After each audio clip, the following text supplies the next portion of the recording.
Hi, my loves. Welcome back to my channel. Welcome if you are new here. This is going to be very different from what I usually do. I share a lot of my insights, my downloads, my channelings here and on my Patreon page as well. But I hardly ever share my own journey and what brought me here today, what brought me to where I am today, who I am today, what I have to offer today, right? So I thought it's time for a real talk. These things are things that I usually share with my close friends, and they always say, that helps me so much, and I wish you would share that with other people. And I thought, why not? Why not have a vulnerable moment with all of you? Why not share in a very honest and raw way what my journey has been, and give you the opportunity also to get to know me a little bit better, the me beyond the channelings, the me beyond the insights, the downloads, the everything that I've been doing in terms of work as well, right? So this is going to be it today. So go grab a drink, go grab a cigarette, go grab some popcorn, make yourself comfortable, and welcome to my world. So one of the things that people ask me a lot is how I was able to let go of my twin and move on with my life and be happy and meet new people and just move on with my life generally. And I want to say that this was not a process that happened overnight. It was a slow realization that there was something wrong about the whole twin flame journey and the way people described it. I couldn't see that as love. There were many turning points for me. The first one was to realize that was an obsession. I was obsessed with a man, and I desperately wanted to have him in my life. But I didn't take the time to actually understand why. And I was back then struggling with alcohol addiction, and I used to drink myself stupid. I used it to escape my emotions. I did it to tone down my anxiety, but I mostly did it because I felt really lonely, and alcohol became my company. And from the moment where I decided that I couldn't do that to myself anymore, and I decided to look for help and really take a step towards recovery, the interesting thing that happened was that I realized that I no longer had the need to reach out to him. I no longer had the need to text him or to chase him or to have him in my life. And I also realized that most of the times where I reached out to him, I was under the influence of alcohol. I could see in my messages that I wasn't sober. I wasn't fully drunk either, but I was not sober. So I started to recognize that every time I felt, because this then started to create a pattern in me, right? I would feel lonely, I would drink, and then I would text him. And there was a chain of events that would happen every single time. And so once I cut the alcohol, I really had to sit down with my emotions. And when I sat down with my emotions, because that's the most difficult thing about quitting alcohol. It's not that you don't drink anymore. It's really that you need to sit down with your emotions, and you cannot escape from them. It's you and them, and you have to sit down with them. There's nothing that is helping you filter those emotions or tone them down, or there's no help to escape them. You really have to sit down with them. And not just them, but also the consequences of your actions. And so when I started doing that, I didn't feel the need to reach out to him anymore. And so I stopped. Cold turkey. I stopped drinking and I stopped reaching out to him. And I started to slowly find ways to deal with my loneliness, to deal with my pain, to deal with my anxiety, to deal with my own trauma, right? It was time to not just recover, but heal. I had this feeling of healer, heal thyself kind of thing, right? Where I thought it is time for me to take a step back. It is also time for me to worry about myself, to practice self-care, to practice self-love, because I had spent a very intense year helping people 24/7 along their own twin flame journeys. And I had a lot of clients that were coming into union, which was a beautiful experience for me to guide them, to assist them in the process of union. And I had a lot of people in the process of separation as well that needed help. So I was so involved in that. I made that my life. I made that my focus. All my energy was going into that. And I really needed to take a step back and start looking at my own journey, start looking at my own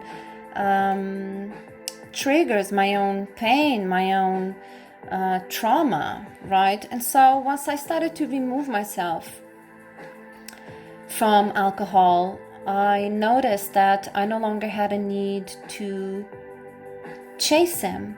And then I started thinking to myself, who is this man? Because his behavior did not match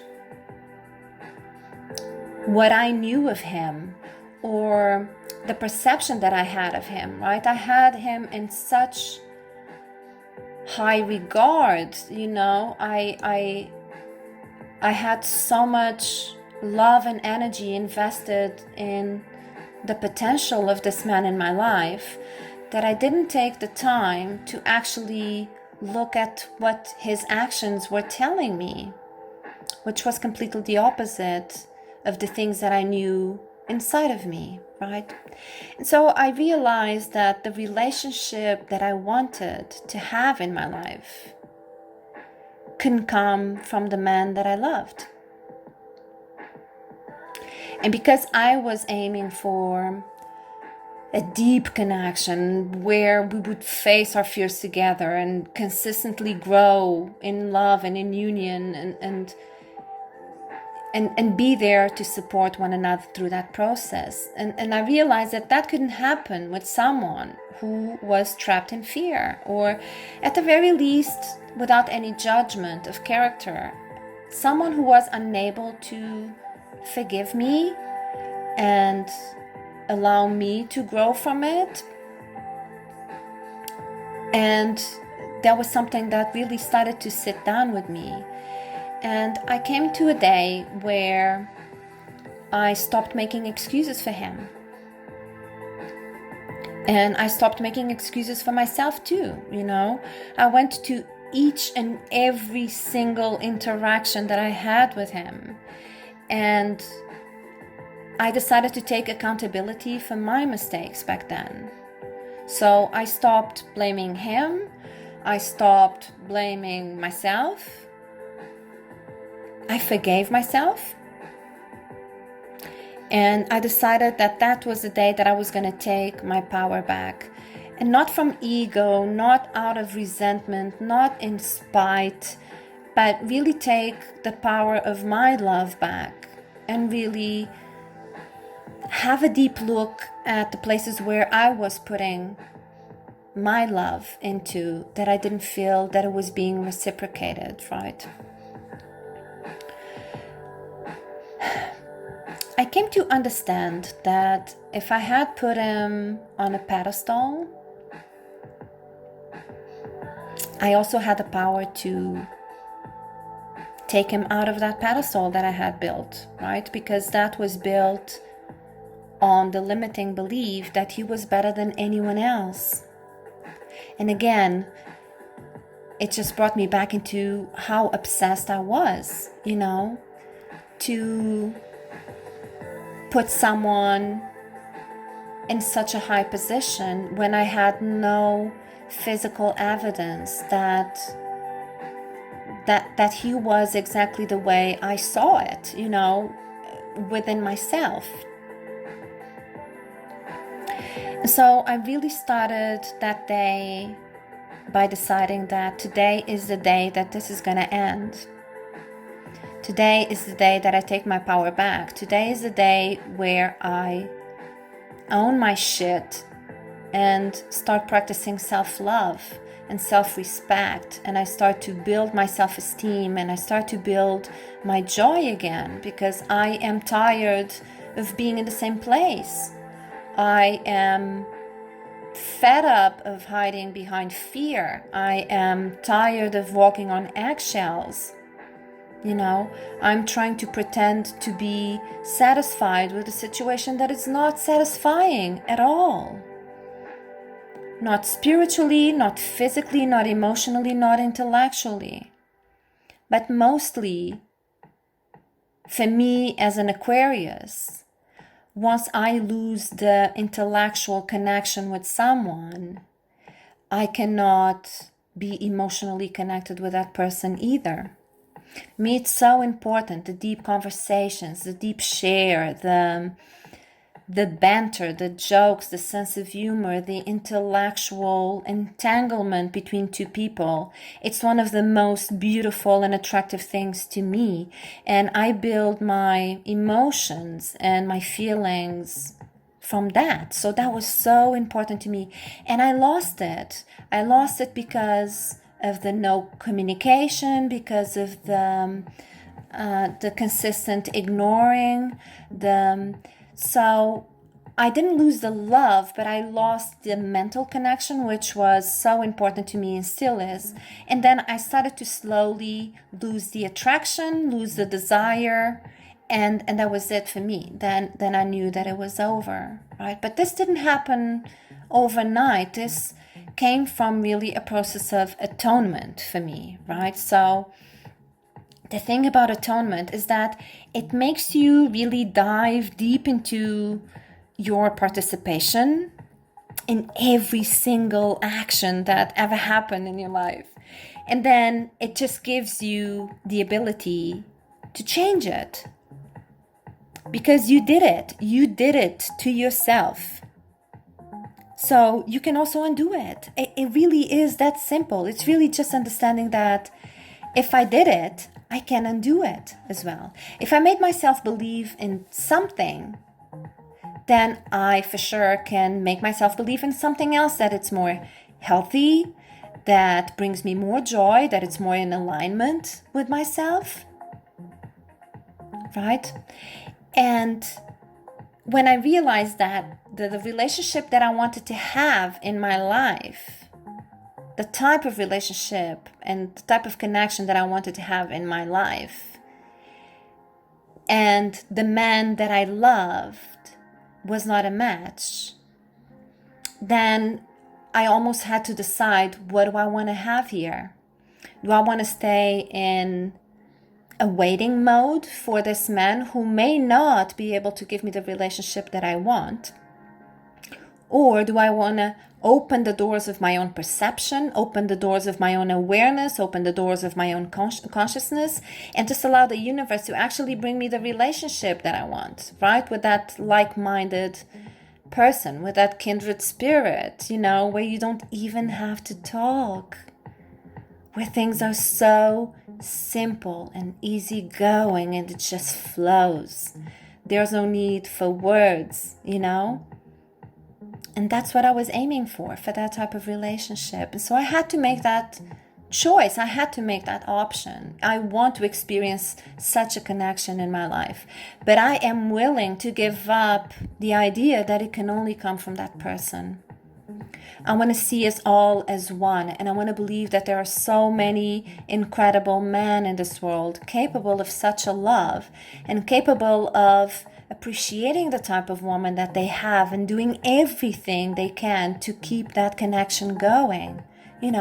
Someone who actually takes the time to sit down and text and just just not hide behind being so busy and having so much going on in your life. And so, because it takes literally 10 seconds for you to sit down and write a message, right?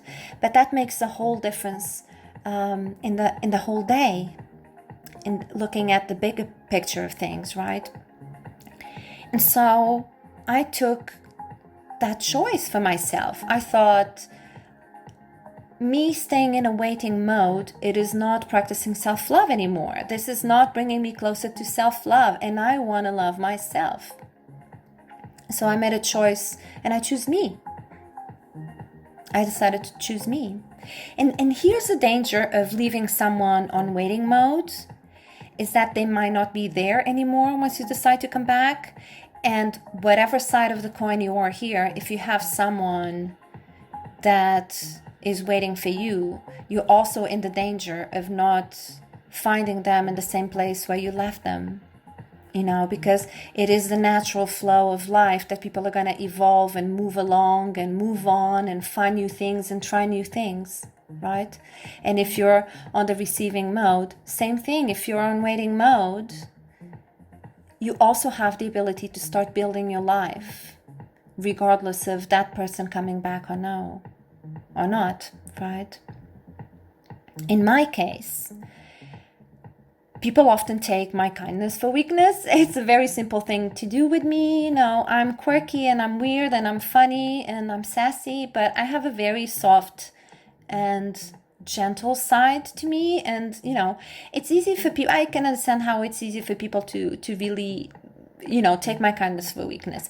And I allow them to do it. And I allow them to do it simply because I know that if they leave, I have the ability to let them go without putting up a fight anymore. And so I was finding myself in a place where I was completely open, without any fears, without anything, because I thought people can come into my life and love me if they want to, and if they want to leave, I'm going to let them as well, right? Because I was so empowered within myself. I was so in love with myself, so in love with my life, that really things started to make sense. I was so powerless when I was in waiting mode. I felt powerless without even understanding that I was giving permission to be powerless, because I was consistently saying, well, there's nothing else I can do, I've tried everything I could, there's nothing else I can do. I was so powerless. Worse than that, I was so disempowered that I felt like life was happening to me, events were happening to me and not for me. I was not taking hold of all the opportunities I had and all the things that were coming to me. I was just so powerless to just grab them and take a chance, take a leap of faith, because I was constantly waiting for something else to come. And I realized that was such a deep wound within me. That loneliness and that codependency was coming from a place where I grew up holding on to everything that was coming to me because I was so afraid that nothing better was going to come, that I would just hold on to everything for dear life and I wouldn't let go, because I didn't know when the next hug was going to come from, when the next affection was going to come from. And I created that codependency with people in my life because I wanted to hold them in my life. I was not able to allow them to be free, to be themselves, because I was so afraid that they would never come back. And it's funny for me to sit here today and actually acknowledge that and look at that, what that wound was, and how powerless I was feeling back then, but how grateful I am today that I was able to see it, that I was able to heal it, that I was able to understand that I was not ready for a relationship because I did not have any personal boundaries. Lord knows I did not have any personal boundaries. I would go above and beyond just to please someone, just to make them stay. Even if the relationship sucked, I just wanted them to stay, to never leave, right? So, looking back now, I'm grateful because I understood that nothing happens without my consent, without my permission, without even my invitation or the invitation of my own energy for that experience. But I also understood that once I took accountability for my own actions, I automatically revoked the invitation for that experience to happen again in my life because I closed the door. That's it. Uninvited. Uninvited. I was no longer accepting requests for that type of experience in my life. And that had to include my twin, had to include my friends, my family, my co-workers, my clients, everyone. Uninvited. Uninvited. I was healed. I didn't need that experience anymore in my life. I was not codependent anymore. I did not feel lonely anymore. I didn't even have to drink anymore. I was not obsessed anymore. I was free. And the only thing I really had to do was really take accountability for my actions. And I know that this sounds very easy, but it's not. Shit, it's not. Because you really need to own your shit. And you need to get real with yourself. Be responsible for the things you said. Be responsible for the things you did. Be aware and mindful of how you try to manipulate someone from your own fear, because you just wanted to have them there. And all the sneaky, conniving ways that you found to do it. And how you convinced yourself that it was justified because you love them. That's not love. But I had to go to those places and I had to understand how did I sabotage myself in all of these moments? And how was I disrespectful towards him? And so one of my steps, and I don't know if you're familiar with alcohol addiction, you'll know that one of the steps is to make amends. It is also part of your process to make a personal inventory of how you have behaved in the past, how you have carried yourself in life, with others, with yourself, with your loved ones. And I came to realize that I didn't have anyone to apologize to, because the only person that I damaged in my alcohol battle was myself. I didn't drink and do stupid stuff. I would drink so I wouldn't feel lonely. And so usually I would drink when I was lonely by myself.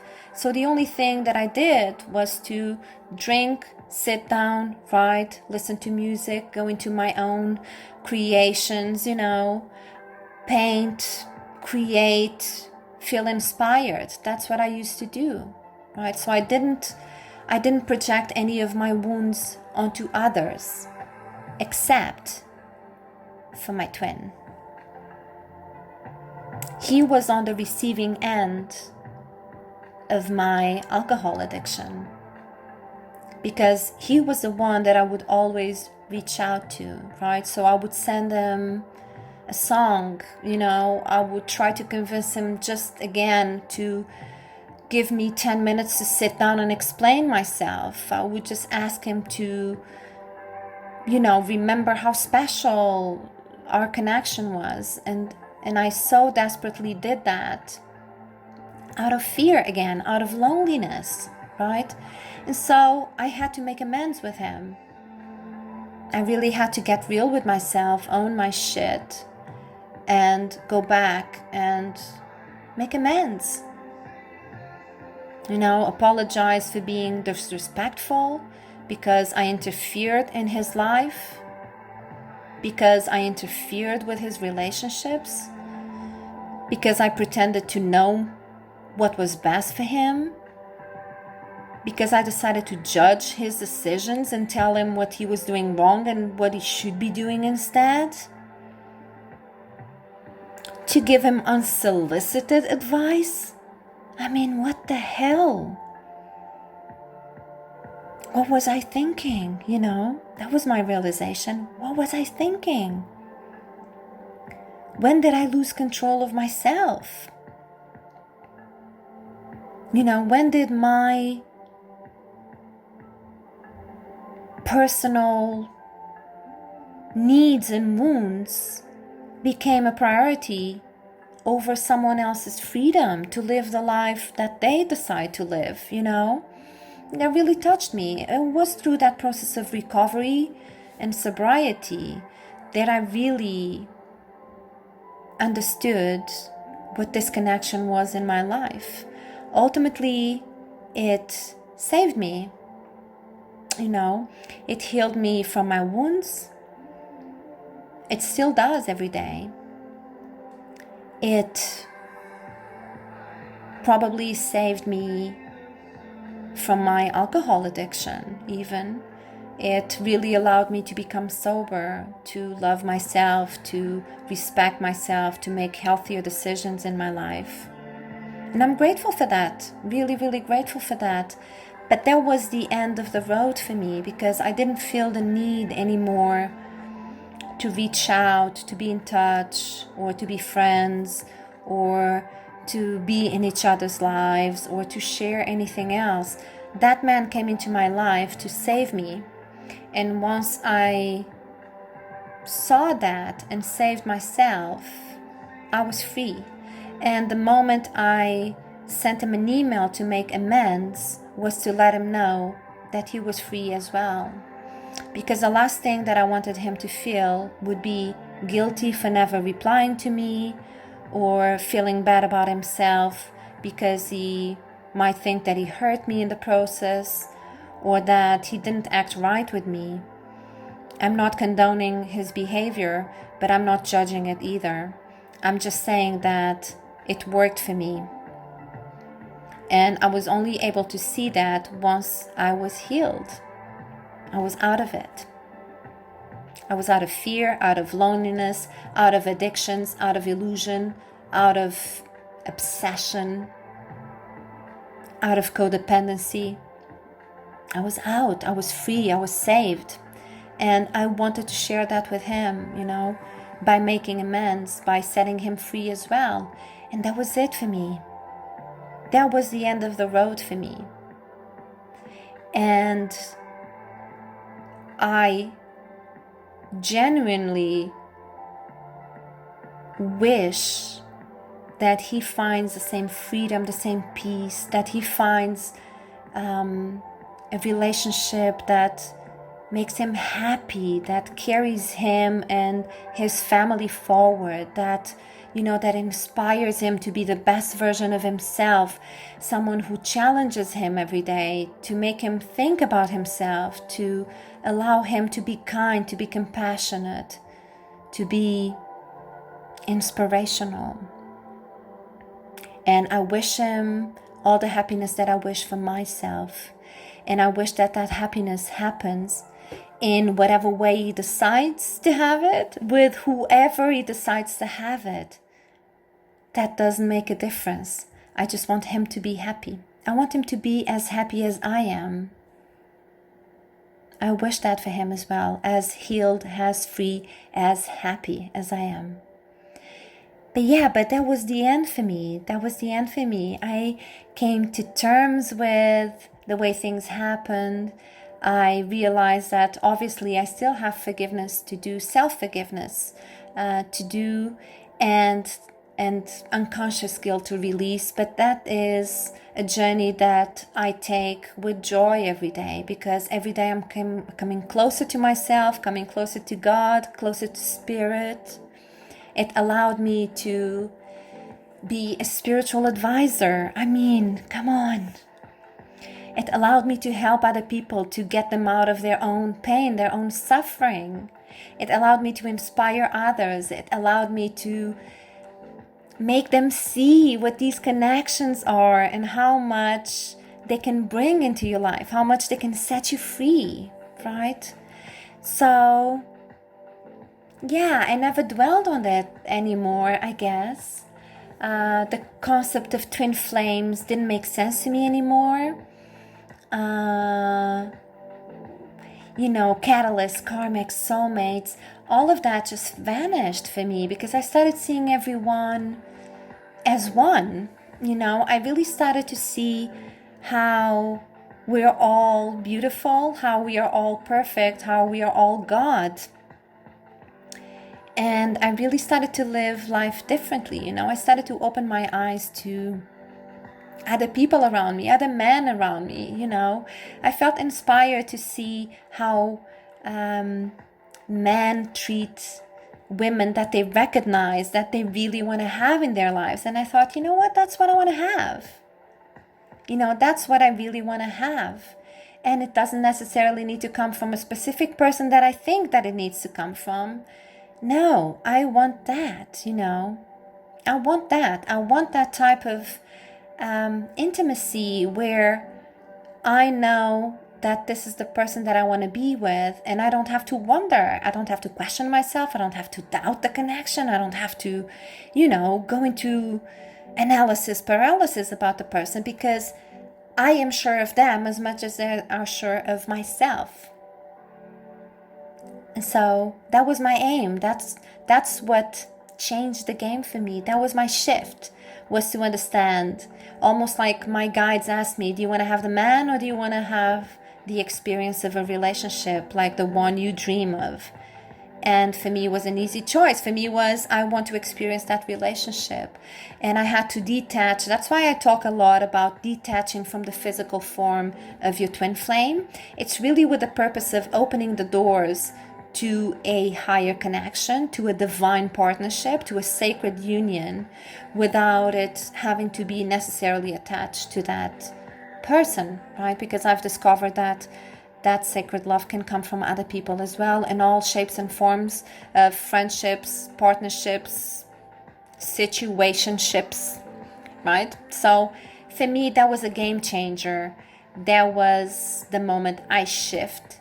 And that was also allowing me to take accountabilities in other areas of my life as well, to be more responsible with my money, with my work, with my admin, with my children, with my home, with my car, because it just made me feel so much in charge of myself that all of those things started to make sense to me again.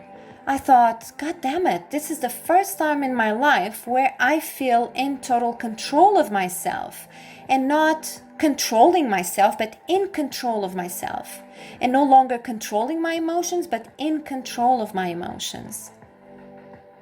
And no longer hiding in fear that something bad is going to happen, but facing my challenges, knowing that I can never lose.